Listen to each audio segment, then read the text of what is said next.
So we're back. We had some technical difficulties, but we left off talking about Carnival and just how much fun that was.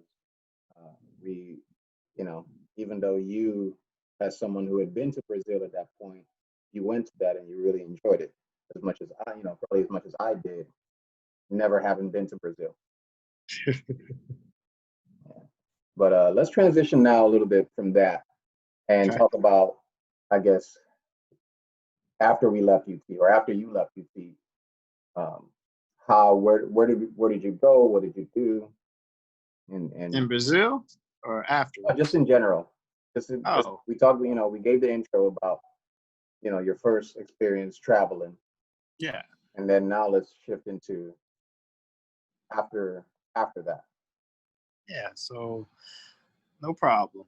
Uh, after after I But returned back to the States and graduated from college in '09, I had what people say you had the travel bug, where you want to just see the rest of the world. You're like, I want to see London and Spain. I want to go travel the world, yeah, and that happened to me. I tell you. So graduating in '09, it kind of I felt stuck. That's the best way to say it. It was a time where everyone had the Great Recession. Graduating with a psychology degree just wasn't giving me jobs thrown at my door. right, right. It put me in a situation where I went back working on the sales floor as a cashier at Walmart in the technology department.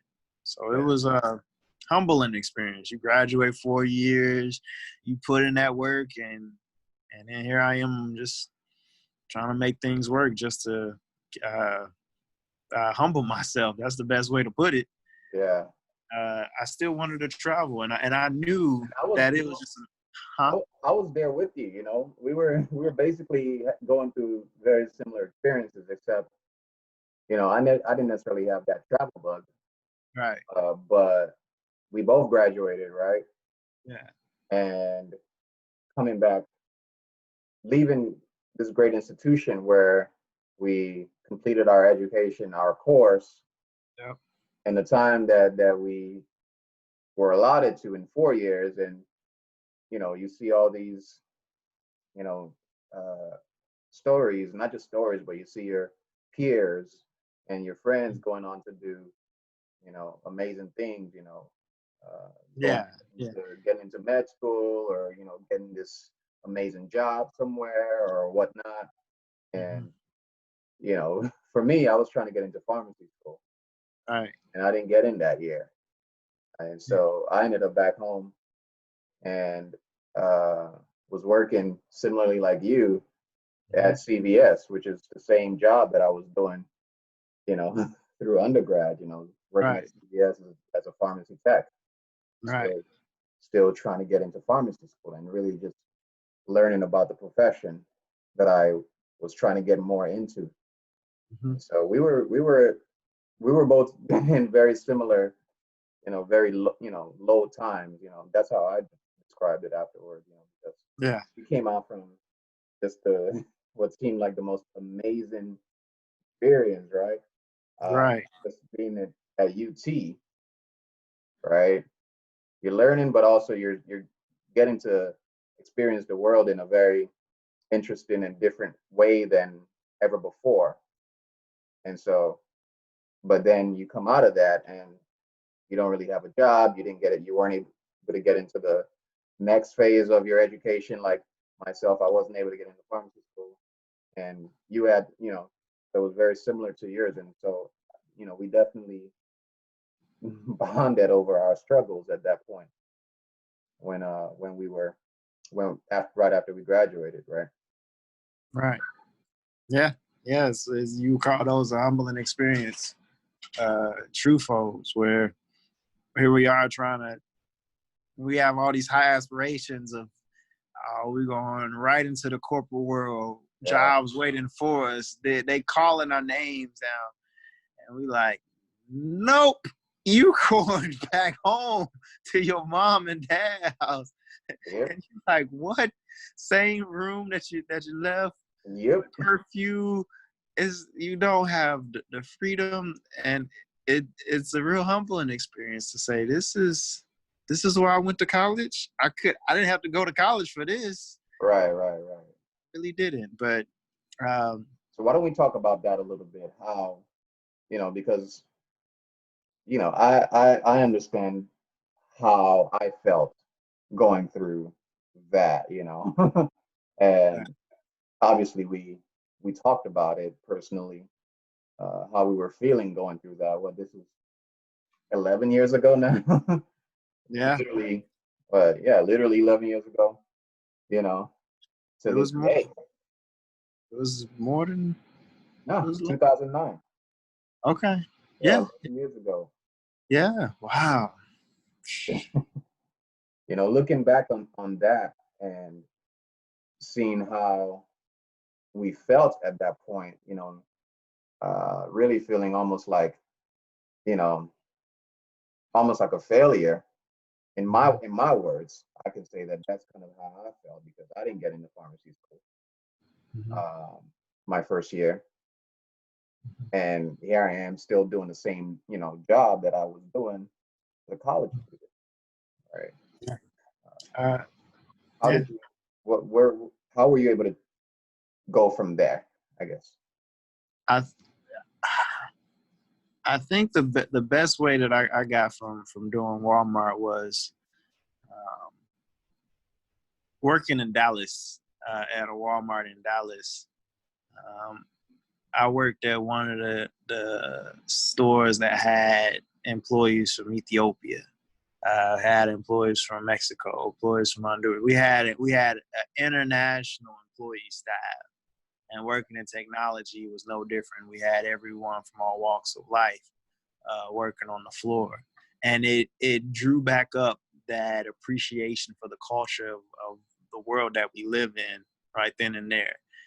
And seeing it and working and living in it gave me a day in and day out opportunity to interact with my world at Walmart. And it was Wow. the best experience that I had, that it generated like, hey, before I begin going up a career ladder, I want to see the world one more time, if at the very least.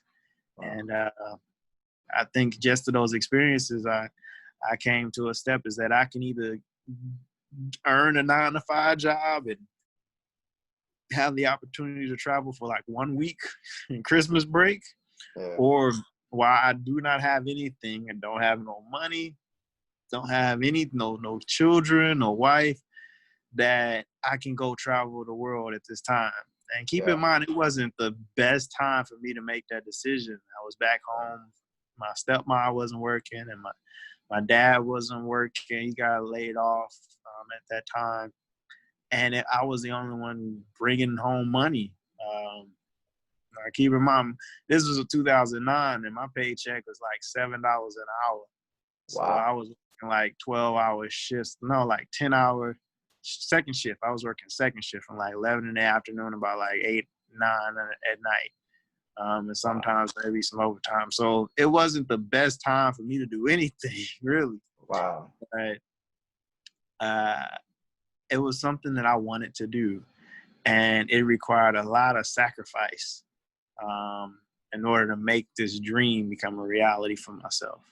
Wow. Yeah, and that's amazing because from there, I knew you had been telling me that you wanted to travel, but here we are, you know, both of us, after graduation, not really in the place where we wanted to be as far as either job wise or, graduate school wise, pharmacy school wise, not Mm-hmm. not being there. But I remember you kept telling me that you wanted to travel, and then you actually did it.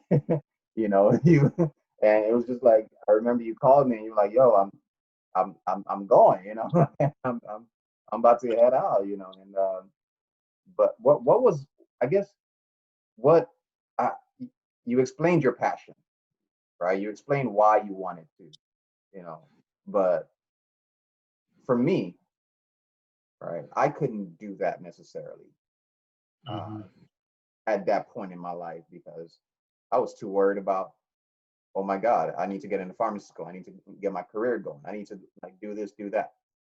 To even think about, you know, uh, that was the ultimate, that was the goal, right? That was just the, you know, and we don't really see a lot of people like us, people that I know, people that we went to school with and grew up with, things like that. We don't really see a lot of people like us that decide to go and travel the way you did it, right? So I guess my question is, what, even though you weren't where you, I guess, wanted to be, things weren't ideal, which you already, spoke on with your family.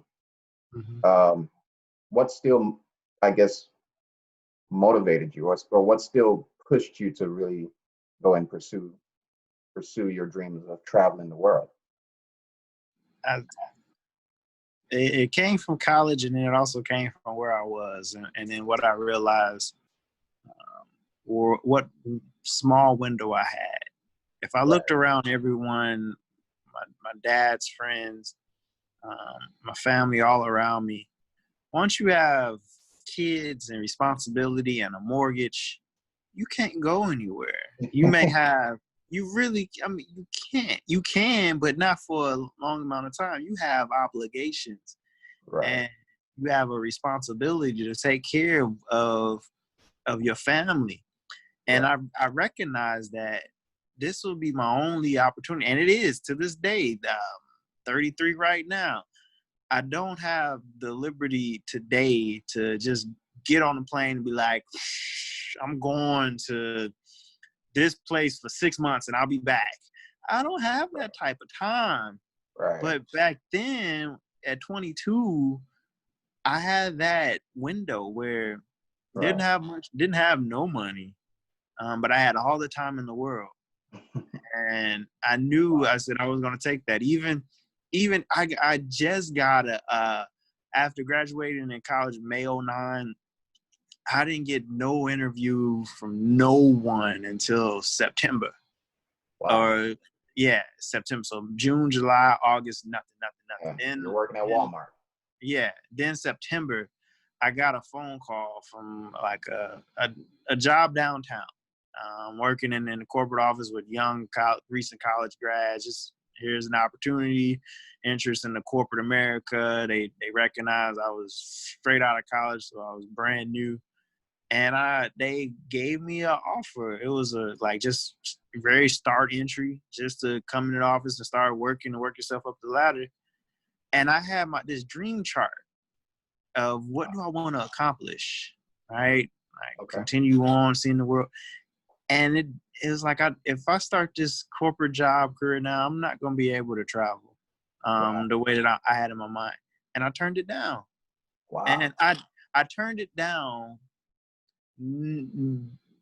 because I got the opportunity and the offer to go to Thailand, like to teach English. I wouldn't have turned it down if I didn't have the offer that I was preparing for all the paperwork. Right. But I had it, and it was like, do I want to go see the world for a year, or do I want to work a 9 to 5? And I said I wanted to go travel the world versus do a 9 to 5, even though it was a Yeah. start to. I don't know where I would be right now, some manager or doing something, but Right. Right. Right. I chose the latter, and that was to go travel and see the world. And I'm so thankful that I made that decision, even though it was hard. And I told my parents and other people, like, you gave up a job to go travel. I Yeah. said, yeah. Wow. Oh, and that's amazing because again, I wouldn't have done that. Right. And and I know a lot of people that also wouldn't have done that. This dream chart that you're talking about. Not a lot of people would say, "Hey, I've got the opportunity to go, follow my dream on one hand, or get into this. Yeah, this is a job that I want. This is a job that I'm trying to do. Get into this corporate cycle and do all of that stuff." Mhm. But you were able to make that decision at the age of 22 Yeah. without just knowing that that's what you wanted to do, and without really having any, without having any really backing, really. You didn't have, because a lot of the people that we know that do things like that, they'll, you know, they'll have a job when they come back waiting for them. Yeah. They don't really have anything like that. All I had was my family, and I think that's one of the things that I thank them so much. My dad and my stepmom it was reluctantly supportive for me to follow my dreams, because nobody ever had that opportunity. And my mom and my sister and my grandmother, they all, my entire family was supporting me to be able to be safe and Right. follow my dreams. And that was the only thing that I had, was just genuine love from my family to say, follow your dreams, be Wow. safe, go out there and come back. And that was the only thing that I had. I knew when I was coming back. No job in the wing for me afterwards. No nothing. But I knew that I wasn't gonna be out. I wasn't gonna be overseas for too long. Right. And they just said, go ahead. Right. And it was because of their support that I was able to do it. Now, you went out there and you were able to do that, which is amazing. What do you feel like? What made you choose that? And you did it not just in a, oh, I'm just gonna go travel for a few weeks. You ended up going to Thailand Yep. to teach English for a whole year. A year. Which, and when you told me that, I was just like, whoa, you know.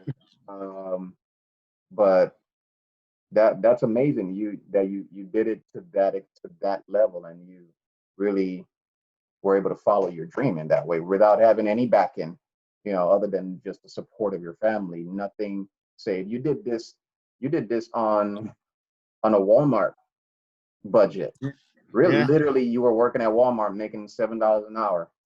Yeah. I was It working was. at CVS, and you were able to save and buy Yeah. your own ticket and go out there like Yeah. It was. It was hard, but it wasn't. It wasn't bad. It was like a plane ticket and a registration fee.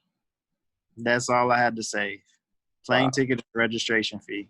But but And but what's and great about it that I want to highlight really is that it's not like you just had all this money right. just to bankroll your to bankroll your dreams, or you had a rich some rich family members or something. You literally were working at Walmart Yeah. when you Yeah. decided to do this, Yeah. and you did it from a $7 paycheck that you were working or earning at Walmart. Yep. Saved up, bought your plane ticket, and went out there. Yeah. Yeah. Wow. Yeah. I look back now at it, and I would not do that today. That's what I I'm trying wouldn't to say. do You that. see how crazy that is? That Yeah, just I wouldn't do that today. to put I'd be that in like, perspective, even me saying that, like, that seems crazy that somebody that's earning minimum wage would still, despite you know, you said even you didn't have the support of your family as far as financially, but they supported you, and mhm. okay, if this is what you want to do, go ahead and do it. You didn't have something waiting for you. You didn't have, this saved up already, or some, amount of money saved up, or no rich uncle somewhere that Mhm. that bankrolled your dreams. But that's amazing that you were able to do that Yeah. working minimum wage. Yeah, and the thing that I shared that I kind of learned in college, um, the college students or the people that I see traveling abroad, they have privilege or resource opportunities. Not all, most of them, not all of them, but it's the experience that you get when you overseas, it humbles you because you can't take things for granted that we experience here in the States or in America. It just, things are very different and how people are still people, but how things are done are different. Right. Right. So why don't we go into that a little bit and some of Sure. your experiences? Um, you went to Thailand. You taught for a year. Yeah. English. You taught English for a year, and then you called me and said, "Yo, I'm going to Spain next." And I'm like, "Yo, what?" Like, bro, you proved your point. You proved your point. What you trying to do this for? Like, come home. But nah, you after that, you just up and went to Spain and did it another year in Spain. But in the middle, you traveled, really extensively Hmm. as well throughout Europe, you know, Hmm. things like that. So why don't we talk about some of your experiences traveling, or just even being out there? And you weren't you. The other thing is that you travel. I travel now. A lot of people have traveled, but you went and you lived in these places for a year. It's not traveling. You went and you lived there for a year. Right. Um, and so why don't we talk about that a little bit and just why you chose to go to some spots versus other spots and things like that. Yeah. So I didn't, if I was going to go travel the world, I didn't want to go anywhere where it was Americanized and there was McDonald's everywhere. And I wanted to go somewhere that was authentically legit. And the places that I chose were the local towns, Okay. that like a normal city or a town, but I wanted it to be local. I didn't want it to be a major city. And those places, I bought on a budget. I mean, I lived in one bedrooms, kind of like what we have Airbnb. I Right. lived in a whole lot of basic Airbnbs, the Right. $10 ones that you'd be like, you really want to go stay in that one? Yeah, yeah, that's all I got. You got like 4 people in the room? Okay, all right, good. Right. I Yeah. did that.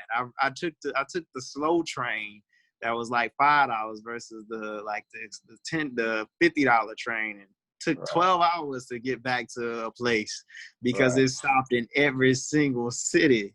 Wow. It was yeah. I've seen Bro, I remember. just I yeah. remember not to cut you off, but I remember when you called me when you bought the moped. Yeah, yeah. Good.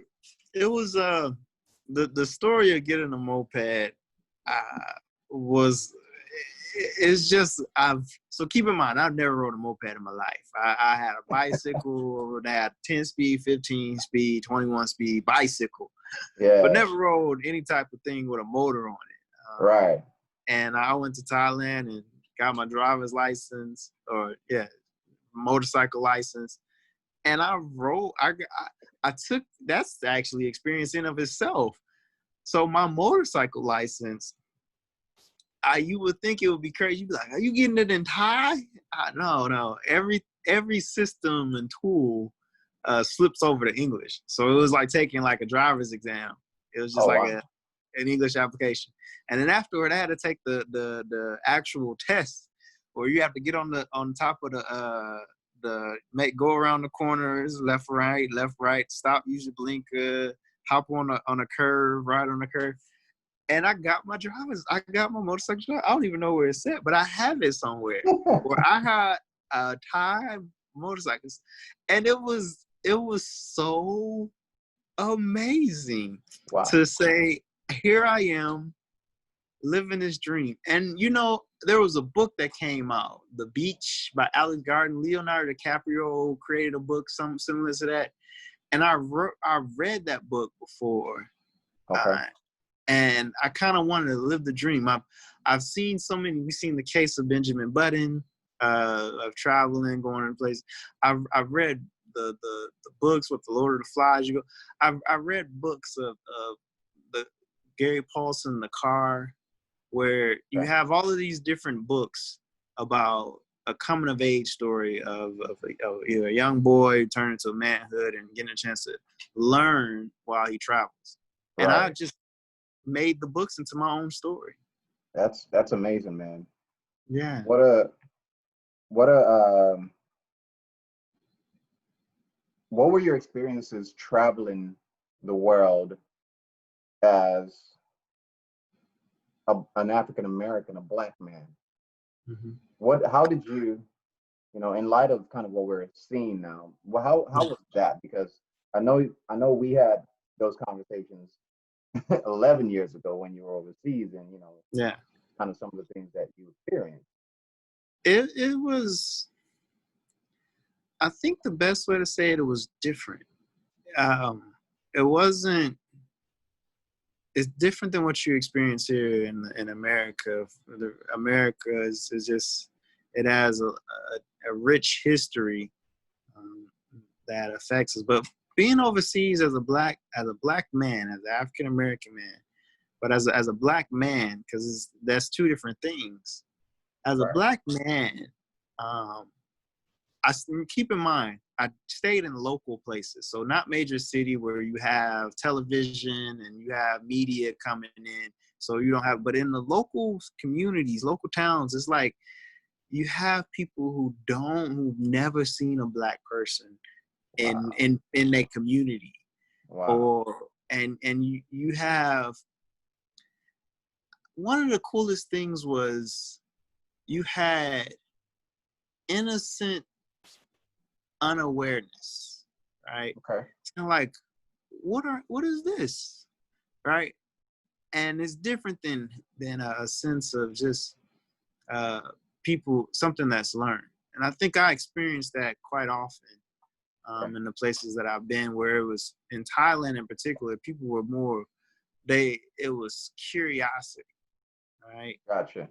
To get to know me better and not being known and unfamiliar. Right. And I really enjoyed that. It was hard at the time because I didn't understand why you don't know who I am. But Right. I really, as I look back at it, it was more of a curiosity of, who are you? I've never seen you in person. May have heard about black people, black Americans, but you the first or the second that I've Right. seen. So it was that's what I experienced over there, and I appreciate it so much after the fact. Okay. Other places and just across the world that I've traveled to, in South America and Europe, it was just a it was different because everyone sees America as the place to go. New York, LA, and Miami. Everywhere you go, people are like, I want to go to New York, LA, and Miami in 2 days. You can't do that in 2 days. But when I went to kind of the other places in Western Europe and South America, being an American overrided being a black man. And So it was very, why yeah, don't you explain that as far as like what did you see as a black man, and then what did you see as a as a black a man? black American. So Yeah. as a black man, um, in general, like when people think of being black, it means that you work out in the sun in some type of manual labor work, just in general, and in general sense of, oh, you're a farmer, or hey, you up there on manufacturing. You out there. You're not inside of an office in general, and I mean, in the places that I've gone, you kind of get this stance of a hierarchy that I'm not someone, I'm not somebody, right? But when you So you pair that as so you're saying uh, you experienced racism as a black eh, man all over the world. yeah, all over the world, you are a black man, and it doesn't, the history may change from the different locations, but there's still just a form of like you you you are who you are just by what you do. Um, You, I and know you I know you told me a story about when you were in the south of is it In Spain? Spain. Yeah, so as we've talked about, like being a farmer, like you're aware of Spain's right next to Northern Africa, and in Northern Africa may have people come over to help out, either immigrants, refugees, migrant workers who want to work during the seasons to make additional money to take back home. And south of Spain has olive fields, beautiful olive oil is amazing. Got to try it. It's very different than what we get in the stores here in America. But when people saw me, they thought I was North African. Wow. Right. And you look at me right now, you be like, you don't look North African one bit. But if you just see a black person, like you from North Africa somewhere, one of the things in coming over to work. And I went to a place and people was asking me, why are you here when it's out of season? Wow. It's a shock because You mean out of season as far as like, out of season of cultivating olives. okay, so they don't expect black people there because only black people Because there's no work to be done. are the immigrant Yeah. workers coming from North Africa Yep. into Spain Yep. into Spain to do Right. that work. Wow. Right. Because all the work is gone. So it's like come back next season. Right. And to have a shock to them and amazement. It's like I'm not here to work the fields and the olives. I'm here to teach your kids in your school. Boom. The Yeah. what? What? You American black? What? My teacher? It just it blows people's minds. And I remember that so much because it was the joy to have, like, I'm not here to take anything from you. I'm here to help you and your children be better. Wow. So it was a humbling experience for them and myself of why Wow. am I here?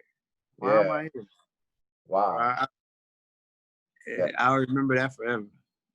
that's very interesting, and you know, I definitely wanted to touch on that given what we're seeing here in America with these protests over racial injustice and police brutality that Mm-hmm. we're, experiencing currently, that we're really we've been experiencing for a very, very, very long time. But to see just kind of how you saw that in all over the world, wherever you went, being black versus being American, being a black American. Mm-hmm. So that's very interesting. Why don't you? What about these protests? Have you ever seen anything like this happening while you were out in other parts of the world?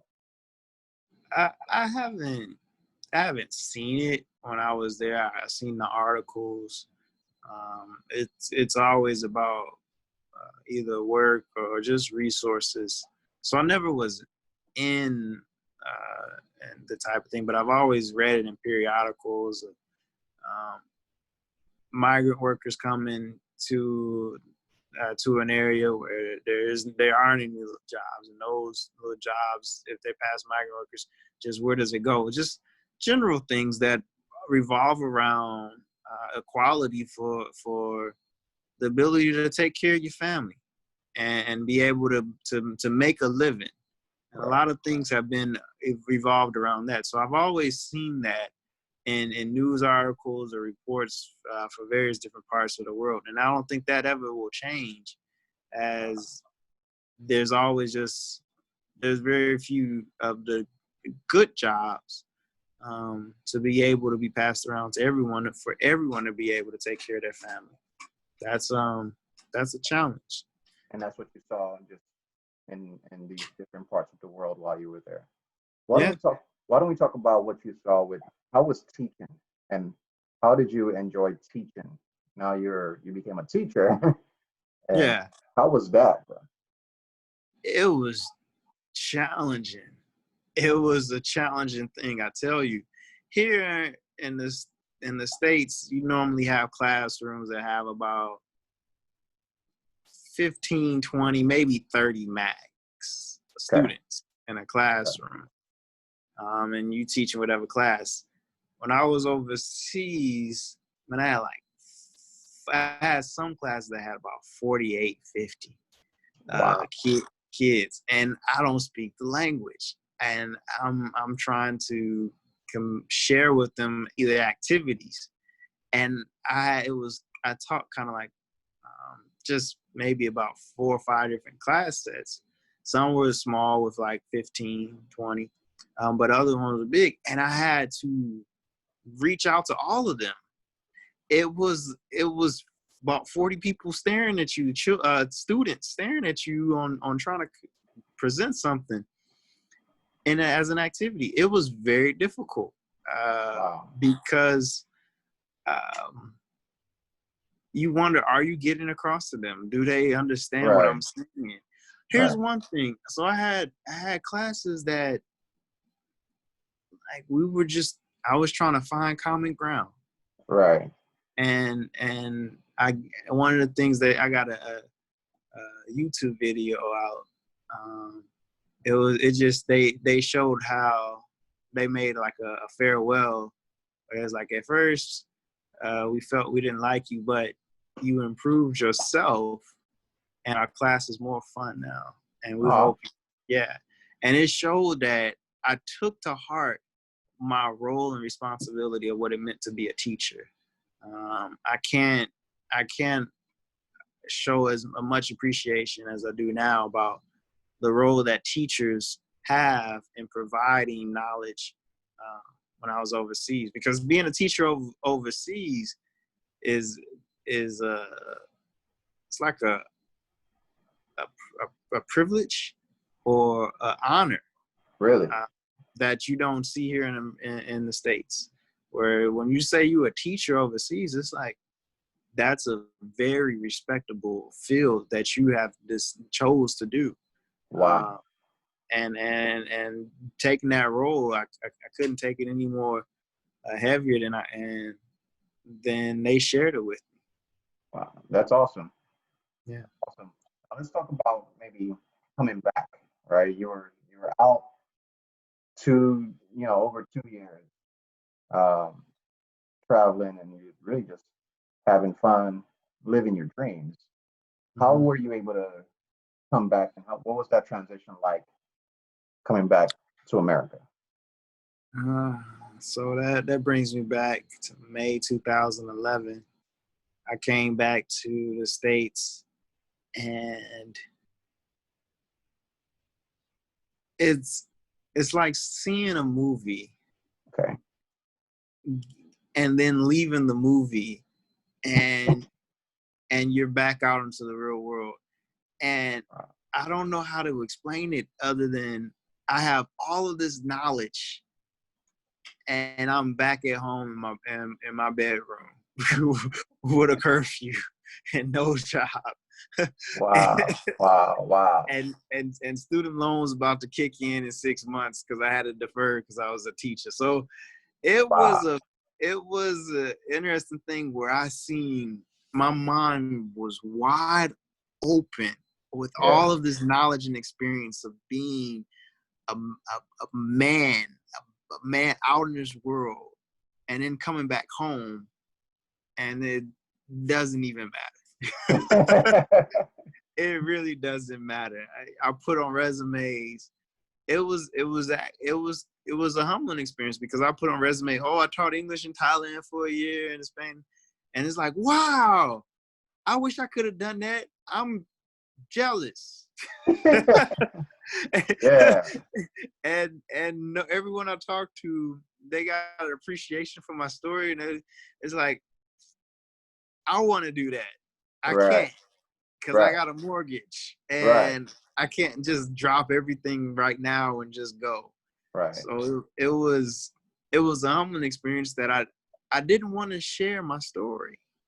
I don't Wow. want to share my story because I didn't have that too many people who would understand or appreciate what I had or what I've seen. It was Right. really hard. Right. Most people that I shared it with, I wouldn't call it envious. I would just call it something that they just didn't have time to do, but they really wanted to do it, and I did it. And Right. and it was nothing that I could say, yeah, you can do it too. It's like, Yeah. right, Right. So why don't we talk about, but when you are back here now and you're still, everything is, kind of crashing back in. Not crashing, but now you got to start worrying about student loans. Now you gotta get a job again and all that stuff. How were you able to pick back up, like almost from where you left off and just, still pursue your dreams and, go on to pursue other goals and dreams? it took a long time. I applied, just kind of continuing on from what I was sharing. I would talk with people and share with my experience and resumes, and there weren't entry level jobs just right off bat that could you could use someone who has an international exposure. Um, and I applied to the government. I applied, and it was just kind of hard to find out where could I fit with these skills. I, Right. I it was really hard because not too many people knew what to do with, like, what do you do with someone that's traveled for 2 years and taught English and been in other countries and lived out on his own. There's Right. not too many entry level jobs out there that can just pick you up and say, we need you Right. with your Right. knowledge and experience. Okay. You know? Yeah, no, I can appreciate that because I remember when you came back, and I can't remember if I think I was already in pharmacy school at that point. Hmm. But you shared some of that with me, what you were going through. Um, Yeah. how did you get through that? How did I get through it? I had family that said, you got to get a job. can't, can't, Ah, Great. You gotta get a job. You gotta get a job or go to school. You gotta do one, but you just can't just come back and you 24 now. You left at 22, came back at 24. yeah, You gotta get a job. you're And not just that's gonna be bumming around here. they just be bumming around here, just staying here and eating our food and drinking all the stuff. But you gotta go work. And that was the motivation. I had to get out and do something. Yeah. Wow. I yeah, so that was my motivation. My parents they didn't have the they like we don't got the luxury to just have you go out and do whatever you want. You can't do that. You got to come Yeah. back and work, and that's when reality hit me. Went Yeah. yeah. Nice. Nice. Yeah. So, what were the next steps from there? From there, what did I do? Um, Applied to every job and started to talk with people in my church and my community. Like, are there jobs? Are there any openings? And I just kept applying. Volunteered within the church, volunteered at nursing home. Just trying to just be active sport while I'm trying to get my feet underneath me to get back on the ground. And I kept going until I found myself back with my family, and I just lucked out. Just had an opportunity to start a job, and then get an opportunity while I had a chance is to go back to grad school because I recognized nobody don't want a psychology major, bachelor's degree with 2 years of traveling experience. They, Wow. they want they wanted something more, so I had to go back to school to reinvent myself. That's what's up, man. That's what's Yeah. up. If you could say what some of the lessons that you learned from traveling, um, being out there, really not just like I travel, I might go somewhere just for 2 weeks or something and come back. It's a tourist spot, but you being out there, being able to experience other people's cultures on a day to day in a very and really probably the I don't know how much more real it can get than being in a small town where there's not a lot of American influence. It's rural. and they haven't even ever seen, you know, someone of your skin color. Mhm. What were some of the lessons that you took from there, and and how were you able to apply it, just going forward? Um, the lessons learned that I had just going through uh, is just be humble. One of the things that I always had the opportunity to do is either I can mentally shut down from, if you keep in mind, I'm in a place where the language is different and All right. the culture is different, the We family got, structure is different, so everything's different. hold on, Tony. It kind of froze a little bit when you were saying keep in mind something. Okay, can you hear Yeah, I me think you right were saying now? keep in mind that the language is different, the culture is different. Yeah, keep in mind that the language where I was, they are all different. Nobody was natively speaking English, Okay. right? So English was the second language that everyone generally knew. Okay. And I was processing that every day. So every day my mind was overwhelmed every Wow. day because I'm in a place that everything's food's different, culture's different, the temperature's hot. It's like 110 degrees. I don't know if you know where I was, but both places hot. It's hotter than Texas. It's just hot. It's hot, Wow. humid. You have to keep eating and keep drinking smoothies or tea just to keep yourself cool. But everything was uh, a daily understanding comprehension that I went to sleep because my brain was fried every single day. And Wow. still I was able to make it through because I understood that being a good person, um, and reaching out and connecting with a network, which everywhere I went, I had paracletic. I had people that were they became my friends. Their families became my friends. And it was because of them that I had great experiences. I don't think if I didn't befriend any family that I wouldn't have had a great time wherever I went. But everywhere that I've gone, it was the families that kind of took me in as a nephew or a son, right, or a brother, and shared with me just the culture that they have that allowed me to appreciate where I lived. If it wasn't for those families, Wow. I wouldn't have had the experiences that I had. I think that's one of the things with traveling. When you travel, like for me, just traveling alone, if you don't have that family or you don't have connections before you go, it's very much of a tourist location. But once you get a chance to have people that you know and you trust, that you have a comfort level that they're in your best interest, it makes a big difference. It Right. makes a really big difference. But And yeah, what did you see? Because I know you told me about this before. How the family structure is overseas and just in different countries and different different continents as opposed to here in America. yeah. So I just talk about geography with families. Families here in America or in the States, families are spread out. You may have a family in Midwest and that's the other, but your main family's in the Southwest, and then you have a couple of people that just stayed and moved over to the East Coast. So all of these are plane or car rides to visit family.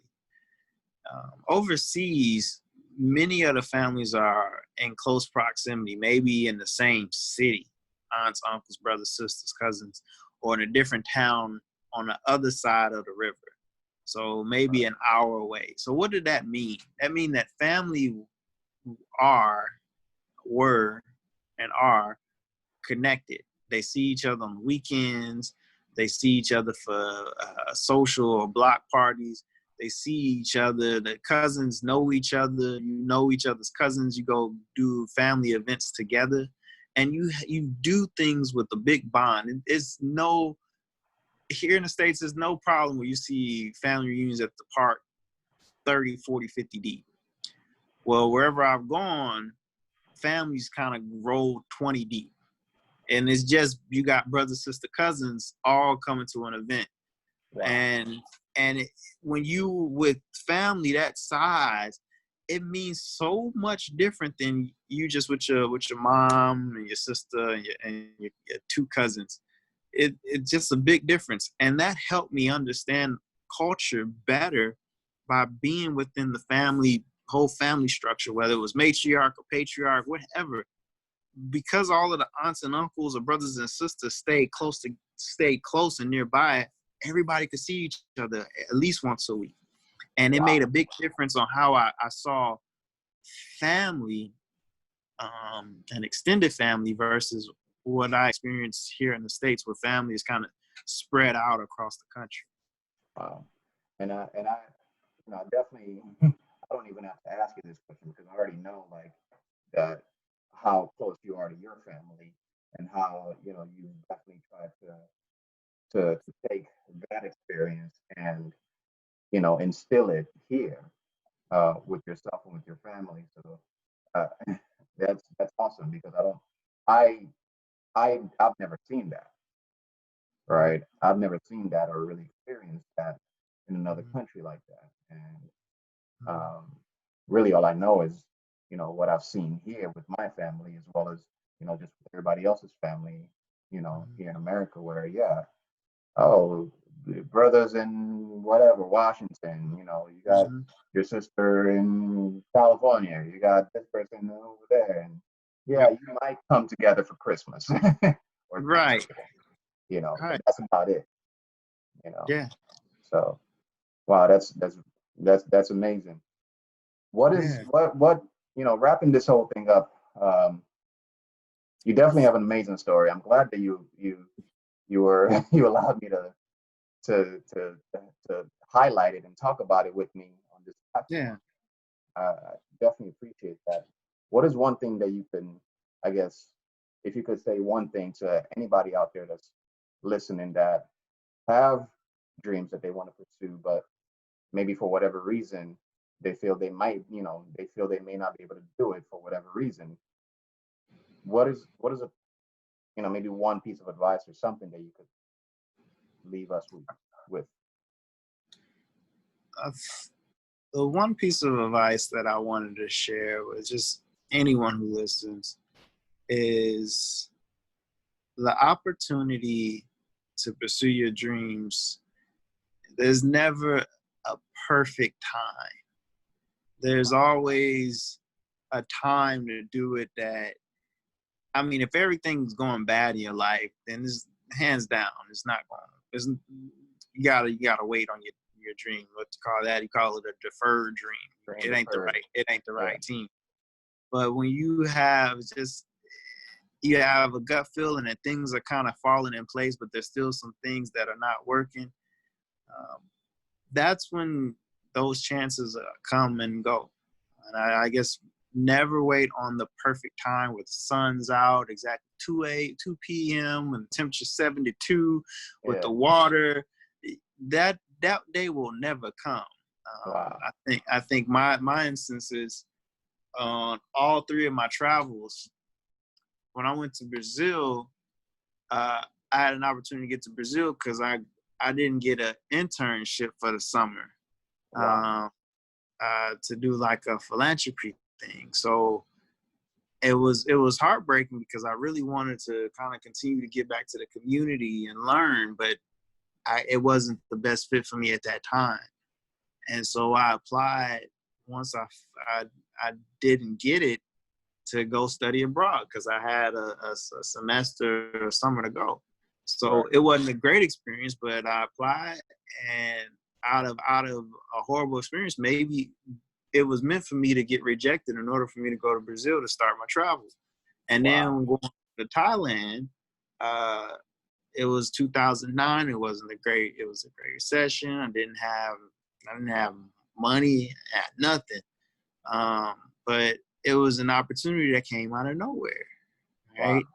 And then even in Spain, going to Spain from Thailand, so like I was getting all my paperwork ready in a foreign country to go to another foreign country.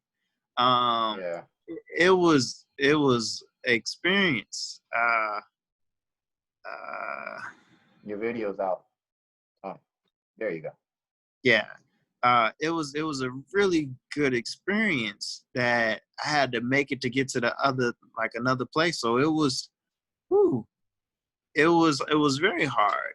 But even though it was like a 16-hour flight, I had to go to the major city to travel there. And even when I got to Spain, I was coming from Thailand. So I was time zone changes, languages, culture, food, all of that was hitting me. But I went. Right. All of those 3 times, it wasn't the perfect ideal time to go. Right. But it just all worked out.